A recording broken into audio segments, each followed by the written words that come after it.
भागवत गीता, जिसे अक्सर गीता के नाम से जाना जाता है, एक प्राचीन भारतीय ग्रंथ है जो महाभारत महाकाव्य का एक हिस्सा है। ये भगवान कृष्ण और उनके शिष्य अर्जुन के बीच हुए संवाद का एक सार है। ये संवाद कुरुक्षेत्र के युद्ध के मैदान में हुआ था, जब अर्जुन अपने ही रिश्तेदारों के खिलाफ लड़ने को लेकर दुविधा में थे।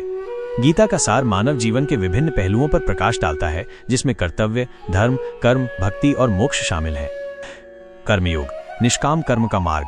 कर्मयोग का अर्थ है बिना फल की चिंता किए अपने कर्तव्य का पालन करना। गीता में कृष्ण अर्जुन को समझाते हैं कि कर्म करना हमारा अधिकार है, लेकिन उसके फल पर हमारा कोई नियंत्रण नहीं है। कर्तव्य, स्वधर्म। हर व्यक्ति को अपनी प्रकृति और स्थिति के अनुसार अपने कर्तव्यों का पालन करना चाहिए। एक योद्धा के रूप में अर्जुन का कर्तव्य था युद्ध करना। निष्काम कर्म। कर्म को करते समय हमें उसके परिणाम से खुद को अलग रखना चाहिए। यह आसक्ति से मुक्ति दिलाता है और मन को शांत रखता है। ज्ञान योग, आत्मज्ञान का मार्ग।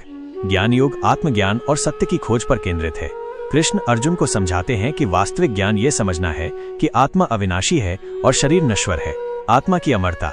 गीता में कहा गया है कि आत्मा न तो जन्म लेती है और न मरती है। ये केवल एक शरीर को छोड़कर दूसरे शरीर में जाती है, जैसे हम पुराने कपड़े बदलते हैं।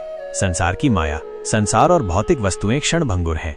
सच्चा सुख और शांति केवल आत्मज्ञान से ही मिलती है। भक्ति योग, भक्ति और समर्पण का मार्ग। भक्ति योग ईश्वर के प्रति पूर्ण प्रेम और समर्पण का मार्ग है।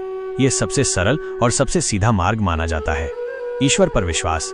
कृष्ण कहते हैं कि जो व्यक्ति पूरी श्रद्धा और प्रेम से उनकी भक्ति करता है, उसे वे सभी बंधनों से मुक्त कर देते हैं। मोक्ष की प्राप्ति। भक्ति के माध्यम से भक्त ईश्वर के साथ एक हो जाता है, जिससे उसे मोक्ष, जन्म मरण के चक्र से मुक्ति की प्राप्ति होती है। मोक्ष, जीवन का परम लक्ष्य। गीता के अनुसार जीवन का अंतिम लक्ष्य मोक्ष है, जो जन्म और मृत्यु के चक्र से मुक्ति है। यह कर्म, ज्ञान और भक्ति के मार्गों को अपनाकर प्राप्त किया जा सकता है। कर्मों का त्याग नहीं, फल का त्याग। मोक्ष का अर्थ कर्मों को छोड़ना नहीं, बल्कि उनके फल की इच्छा को त्यागना है। स्थित प्रज्ञ। गीता में एक स्थित प्रज्ञ, स्थिर बुद्धि वाला व्यक्ति का वर्णन किया गया है, जो सुख दुख, मान अपमान और लाभ हानि में संभाव रखता है। यही स्थिति मोक्ष की ओर ले जाती है। भागवत गीता का मुख्य संदेश ये है कि हमें अपने जीवन में धर्म, कर्तव्य का पालन करते हुए फल की इच्छा से मुक्त होकर ईश्वर पर विश्वास रखते हुए और आत्मज्ञान प्राप्त करके जीना चाहिए। ये हमें एक संतुलित और सार्थक जीवन जीने का मार्ग सिखाती है।